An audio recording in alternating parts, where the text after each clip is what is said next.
یہ بولی ہے علی مرتضیٰ کی، یہ بولی ہے علم کے دروازے کی، اور یہ بولی ہے اس عالم کی کہ جنہوں نے کہا کہ مجھے اللہ نے اتنا علم دیا حضور کی برکت سے۔ حضور نے جو فرمایا میں علم کا شہر ہوں علی دروازہ، تو فرمایا مجھے اللہ نے اتنا علم دیا کہ میں سورہ فاتحہ کی تفسیر لکھوں تو لاؤ کر تو 70 بعیرہ، فرمایا 70 اٹھ بھی دا وزن نہ اٹھا سکے۔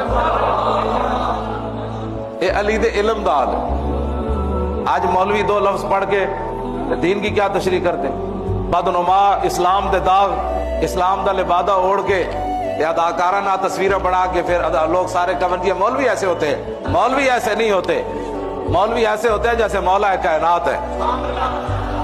ہاں، مولوی ایسے ہوتے ہیں جیسے امام اعظم ابو حنیفہ ہے، مولوی ایسے ہوتے ہیں جیسے خواجہ حسن بصری ہے، مولوی ایسے ہوتے ہیں جیسے داتا علی حجویری ہے۔